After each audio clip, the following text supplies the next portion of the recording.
Feel the waves cut through me, hypnotized by the sounds of...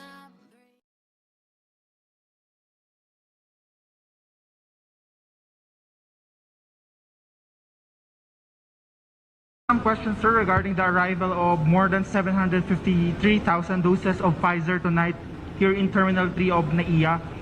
First, sir, my question is for Mr. Saptarshi Basu, Economic Officer of U.S. Embassy. Sir, can you give us a statement, sir, regarding this arrival of more than 753,000 doses of vaccine here in the country? Sure. Thank you for the question. Broadly speaking, the United States is very proud of our partnership with the Philippines on public health. In the fight against COVID-19, we're all in together. I think has been said many times before. And we'll continue to support the Philippines, both in terms of vaccine delivery, but also in terms of public health more broadly. My next question is for Dr. Herbosa. Go ahead. Sir, with the new batch of Pfizer COVID-19 vaccines, where this will be allocated particularly? Okay, so this will be allocated to the regions outside NCR that has the capacity for the cold storage. Remember, Pfizer has about minus 70 cold storage requirement. So as long as the areas have the ultra low cold storage freezer, this will be allocated to them. There is a distribution list already. Of this, 650 went here to Luzon Island, to the different Region 3 and Region 4A. And then 54,000 each tonight will arrive in directly to Cebu, Mactan Airport. And tomorrow morning, the other 54,000 doses will arrive in Davao International Airport. So the same targets, the outside NCR for the distribution to increase the vaccination rates in the different regions outside NCR. Sir, with that, sir, the location that you've given, sir, outside NCR, locations outside the NCR, if ever, sir, is there any particular place already that been given? What provinces or city? Okay, so the areas that have high areas are in 4A, so provinces like Cavite, Laguna, Batangas are the distribution targets, Bulacan, Pampanga. Of course, some will also be given to the NCR areas that are low in their supply of current vaccines, because we have a system we call the days to last.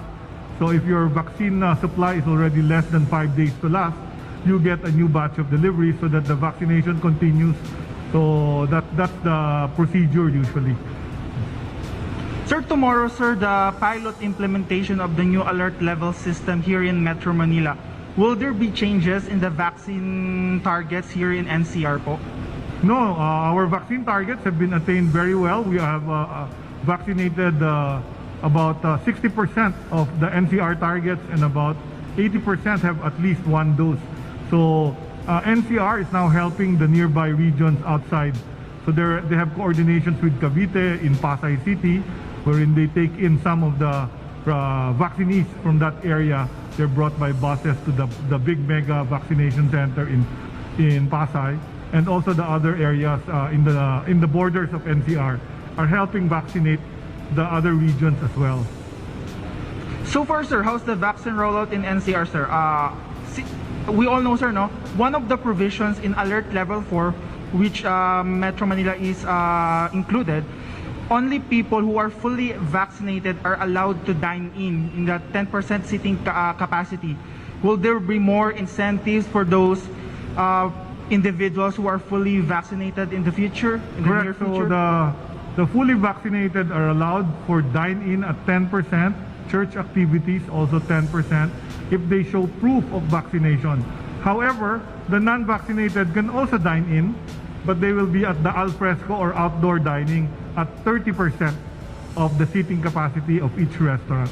So this will be good, so many people can still already go out of their house, stay in a safer risk, even at alert level 4. Hopefully the cases seem to be going down. No? The reported today was 16,000 nationwide. So that was lower from yesterday's 18,000 and the previous day's 20,000. So I do hope we're on the trough or the deceleration of our cases. Sir, with the vaccination rollout here in Metro Manila, how's the situation, sir? Are we on track? Still on track? The average number of being vaccinated every day are still on track, sir? Actually, we're actually ahead of the schedule, so that's why we're already offered to help many of the other vaccinees from the different areas. But we continue to try to catch up with our senior citizens, no, who are our high-risk population, so we want them to get vaccinated as well. Sir, another question, sir. No, some LGUs already started their vaccine registration for the age group of 12 to 17 years old, following the FDA approval of Moderna and Pfizer in this particular age group. Regarding this another batch of vaccine and the succeeding ones that will be delivered here in the country, will there be enough supply vaccines to vaccinate adolescents with this age group po, to reach the herd immunity? Okay, so there are two things here. The registration of both our mRNA drugs, the Pfizer and the Moderna, have been allowed by our FDA to be given to 12 years old upwards.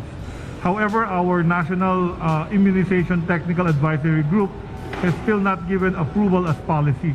So as policy, we're still vaccinating only 18 years old and above, the adults. However, there is already talk and study on when we can give the adolescents, no? So that's being studied. They're looking at the evidence. So it's going to be science-based if it is really beneficial to start giving the children. But we're on target to try to vaccinate as much as possible, 100% of the adults first, before we even think of giving the adolescents. Hopefully they will acquiesce to this. Even the Philippine Pediatric Society is still not amenable to giving mRNA vaccines to our adolescents. So we'll wait for the evidence and the debates, and then eventually we will announce as soon as it can be done. We actually have enough vaccines because our adult population is something like 68 million, but our target population is 77 million. So if you look at the difference, this will be the 16 years old, the 17 years old, which may need to be vaccinated to reach our target of 77 million Filipinos vaccinated. Sir, with that, sir, if there's no still recommendation for this age group to be vaccinated, and we are still prioritizing the adult ones, there's no still target date, if ever, that this vaccine rollout for this age group will be started. Well, Secretary Galvez himself is trying to push for October or November to vaccinate these people, and also the concept of booster doses. But again, as I said, policy on all policies for immunization will come from recommendations of experts that belong to the National Immunization Technical Advisory Group of the Department of Health and the Vaccine Expert Panel, and altogether the All Experts Group of the Department of Health.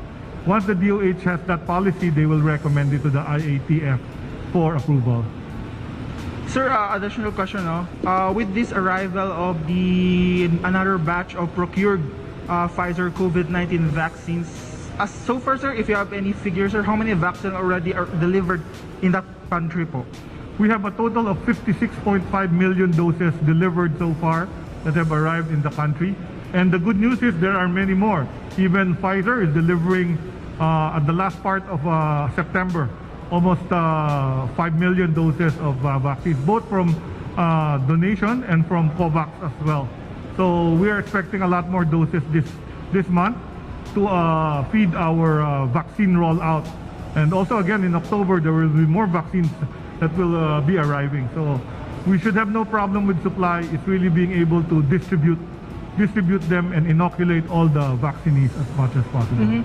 So far, sir, what's the latest figure regarding the tally of the fully vaccinated individuals in the Philippines, sir? So we're at yesterday we were at 39 million total doses delivered.